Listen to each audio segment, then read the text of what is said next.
Hello, Aquarius, Sun, Moon, Rising, and Venus signs. Kamusta kayo? Sana po ay nasa mabuti kayong kalagayan. Welcome back po sa Star Tarot at kung bago kayo rito, welcome din po kayo. Please subscribe, like, share my videos, and leave me a comment kung nakaresonate kayo. We have no limitations. You are a celestial being with unlimited potential. There is much for you to share. Okay? So, ang dami mong potential. Hindi mo na nga mabilang because it's unlimited potential. So, ang dami-dami mong pwedeng i-share sa ibang tao. Ang dami-dami mong pwedeng gawin, 'di ba? Para makatulong ka sa ibang tao, makapagsilbi ka, mga ganyan. At para din na mapabuti mo lalo, no, ang buhay mo, mapaginhawa mo lalo, no, yung buhay mo.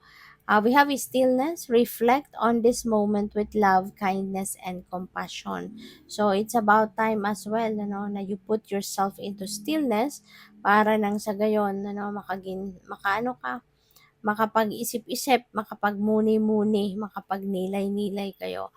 Kasi po pwedeng lagi kayong busy, po pwedeng lagi kayong preoccupied.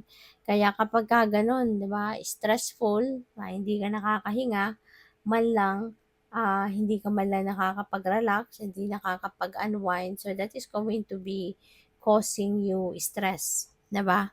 Kaya yun ang kailangan mo din sa ngayon, spend time by yourself. So we have choice, ayan, by staying conscious in your thoughts, you guide your journey in the direction of choice. So yun, maaari na kailangan mo ngayon ng ano, you have to make a choice. Po pwedeng meron ditong mga different kinds of things na dapat ninyong pag-isipan, pagpilian, pagdesisyonan, yung ganon. So make sure na mag-isip mabuti, no? When making a choice, choose wisely, 'di ba? Para may mga bagay kasi na kapag napagdesisyonan na natin, hindi na natin pwedeng bawiin, 'di ba? Hindi na natin pwedeng baguhin. Kaya dapat before mo i-finalize kung ano man ang napili mo, ano man yung decision mo, talagang pinag-isipan mong mabuti. Okay? So good luck. And yeah, so by the way, maraming salamat, no, for subscribing. At kung hindi pa kayo nakakapag-subscribe, subscribe na kayo. And also, maraming salamat din for not skipping the ads. Malaking bagay yan sa akin. And also, please click the join button sa baba ng video kung gusto niyo na mag-join kayo sa membership. Okay? Salamat po. So, what else? We have a blessing to heal a relationship. Ayan. So, ang ganda. Kasi maaari ngayon, for some of you lang, no? Kasi hindi naman ito lahat makaka-resonate dito sa message na to. But kung sino sa inyo, no, ang meron kunyari, merong kagalit, meron kayong nakaaway, meron kayong nakatampuhan, meron kayong nakasagutan, 'di ba? Depende, pwedeng iba't ibang klaseng relationship ang meron kayo. Pupuwedeng sa kaibigan, pupuwedeng sa romantic partner ninyo, puwedeng sa magulang ninyo, sa kapatid, 'no. So, depende 'yan sa inyong sitwasyon. But, ano man ang klaseng relationship mo sa taong 'yan na nagkaroon kayo ng rough patch, nagkaroon ng drift, pupuwedeng sa ngayon magkakaayos na kayo. Your relationship with that person is going to be healed.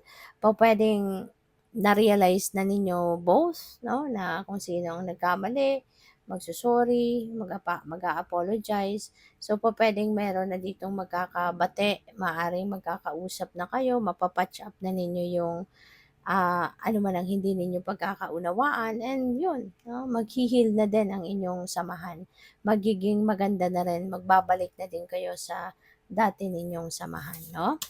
So, we also have a blessing on a home. Ayan. So, for some of you, Aquarius, I can sense na ang iba siguro sa inyo will be homebody sa ngayon.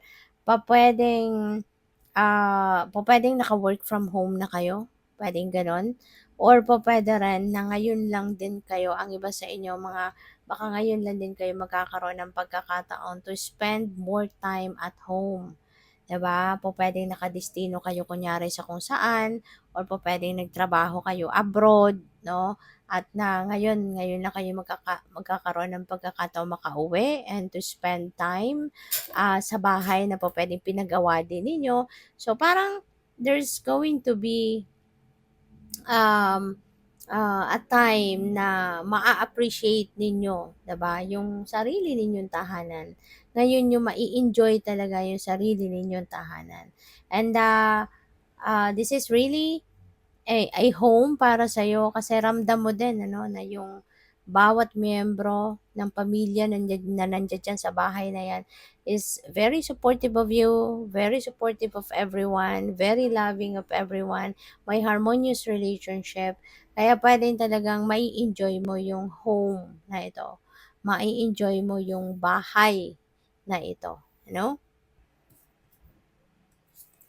So we have a blessing for healing of injury or illness, Aquarius.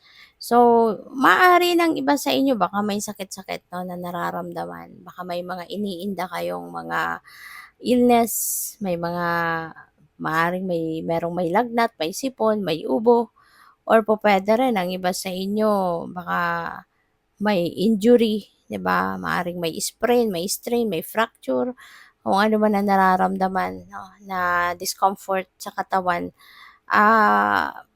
It feels like, makakaramdam na din kayo ng pag-improve nito sa ngayon, 'di ba? Maaari na dahil diyan sa sakit-sakit na 'yan, dahil sa injury, kung sino man ang merong ganyan, you will be spending more time at home kasi magpapagaling ka and yun, mararamdaman mo, no, yung pag-aasikaso sa'yo ng mga kapamilya mo, mga mahal mo sa buhay. Kaya talagang mas, kumbaga kahit may sakit ka, kahit may injury ka, kahit may physical discomfort ka, 'di ba, magiging magaan pa rin ang pakiramdam mo kasi somehow ramdam mo dito yung pag-aalaga, pagmamahal sa'yo ng mga kapamilya mo, you know?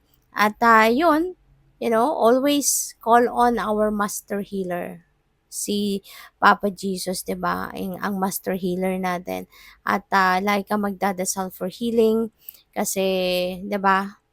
Ah, magkakaroon ka din siguro from here on, 'di ba? Baka ito na yung simula ng pag-improve ng inyong pakiramdam, no? Make sure lang na ginagawa mo din yung part mo, na gagawin mo din ang lahat para gumaling ka din ng mas mabilis, 'di ba? Yung mga bawal, iwasan mo muna kung ano yung mga advice ng doctor, ng therapist, ng kung ano, ng sino man, surgeon, o ano man, ano yung sinasabi nila na kailangan mong gawin para mag-heal kang ng mabilis ay sundin mo, gawin mo.